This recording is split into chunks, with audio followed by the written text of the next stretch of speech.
What is going on? Welcome back to Financial Journey. So today I want to talk about SoFi. There's a lot of fear going on in the market, and you can even tell based on the live ticker at the very bottom of the screen, SoFi is selling off big time. So I'm going to be talking today, is SoFi in so much trouble that they can't recover from this? I'm going to be talking on a lot of the data points and things like that. But before I get into any of that though, making sure you guys hit that thumbs up, subscribe, greatly appreciate that. If you like my channel and support the growth, take a look at my memberships, link in the description below, or just hit the join button at the bottom of the screen. With that, let's get right to it. So you can see live ticker down roughly about 9% today. Crazy day. 14.8 million as far as overall volume today, which isn't too bad considering we've only been open for roughly about 45 minutes. 52.8 is the average. 1.9 million shares being purchased by institutions and hedge funds just today alone. So there is some optimistic points going on here from the volume standpoint, but overall though, there is a ton of fear, largely brought on because of the CPI data. And in case you guys haven't taken a look at that in detail, it's not that bad, especially if you take out the energy component. We are actually negative on a month by month basis. So this is where there's a lot of fear out in the market because of this, which ultimately a lot of people are now thinking that the Feds have a lot of ammunition to raise the rates significantly, and that is coming this Wednesday. So most likely there's going to be a continuation of a downtrend up until this Fed meeting, which even looking at the forecast, it does look like they're only going to be raising at 50 points, but in reality it does look like the consensus out there is going to be 75 points, which is very damaging to a lot of growth stocks. And yes, there has been a lot of manipulation on SoFi, but as much as what people say, at the end of the day, it is their balance sheet. So just want to briefly show you this. So looking here, it does show clearly 1.35 billion in cash equivalent short-term investments, 525 million in long-term investments, and 5.12 billion in total debt. And I've been covering them for quite some time and looking at them in detail, especially their last quarterly earnings. They've done a fairly good job of increasing on a quarter by quarter basis, but at the end of the day, it is this. This is going to be very damaging to them, especially in a higher interest rate environment. And unfortunately, SoFi is in a little bit more of an interesting scenario because in general, their business should flourish in a higher interest rate environment. But unfortunately, they have a significant amount of debt, so they need to handle that before they can actually flourish. And in the end, it will actually come back down to the point, are they increasing customers? I think that they're going to revert back to kind of what Netflix started out as, how it was just merely looking at whether customers are going up or down, things like that. Because we all know in this sector, you can make a lot of money. You just need the customers. So that's something that us as investors need to really monitor closely.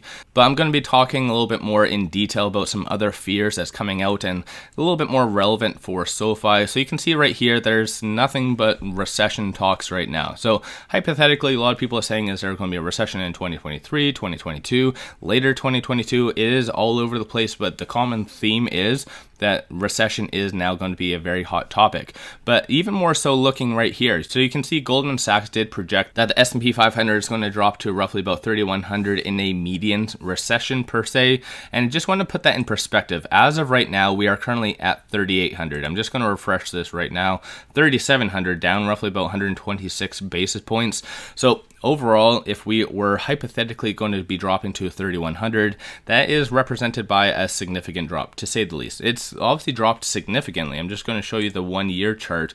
We were at roughly about 4,500, 4,700, give or take, at its peak. That was in December. So the fact that we're at 3,700 and they're projecting possibly 3,100 shows that there's a little bit more downside risk potentially. So those are things that you need to be aware of, especially a lot of damage might come if the Feds continue to raise rates to a lot of these balance sheets. So companies that have significant amount of debt that they are going to be unable to finance, that is going to be very damaging to them. And not only that though, I'm just going to quickly pop over to Interactive Brokers to continue this. So right here, this is the point that I want to talk about. So July the 12th is their shareholder meeting. I'm sure a lot of us already know that. It's been beaten to death as far as people talking about reverse split and everything like that. But I don't mean to do this, but I'm going to be talking about reverse split because hypothetically their intention in that is if we drop below $5, then there is a lot of institutions that are going to be dropping SoFi. So I'm just going to show you this because hypothetically I did do a very in-depth video on this, so make sure you guys take a look at that.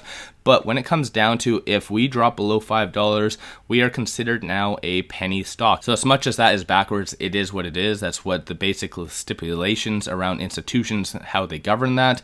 So I just want to show you this. The ownership has been going up significantly, which you can even tell based on this chart here.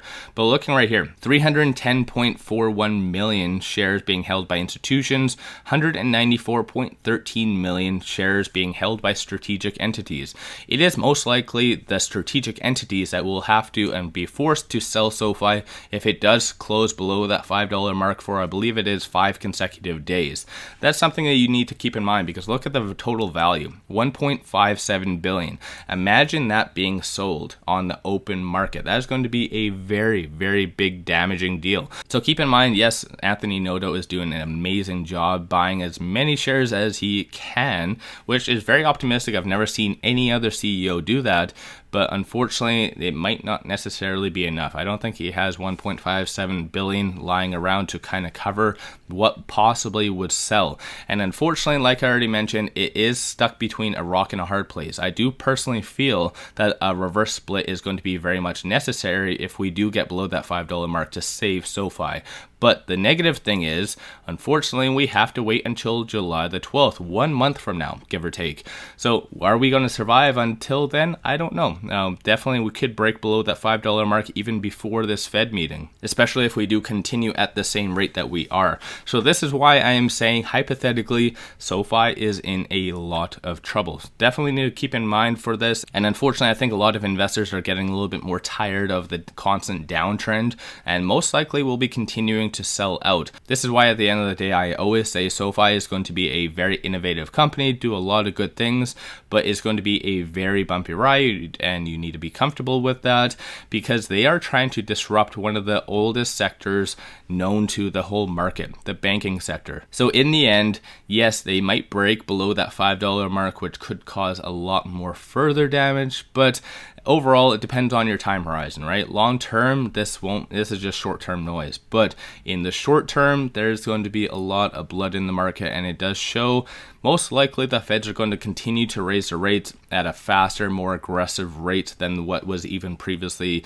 assumed. So, like I said, it is what it is. I'm not a financial advisor, so do your own due diligence at the end of the day. But like I said, given all the circumstances, I think that the risk versus reward is definitely there with SoFi. You just need to be comfortable with a lot more volatility. But again, just want to point this out because this is a very good point, is that the volume is up. So regardless of us going down as much as we are, clearly a lot of big institutions are buying because the number of trades is down. So only 46,000 trades being done as of right now. So shows and insinuates that big money is buying. So take that how you see that. That usually is a fairly good sign, especially for a lot of institutions based on the 13F.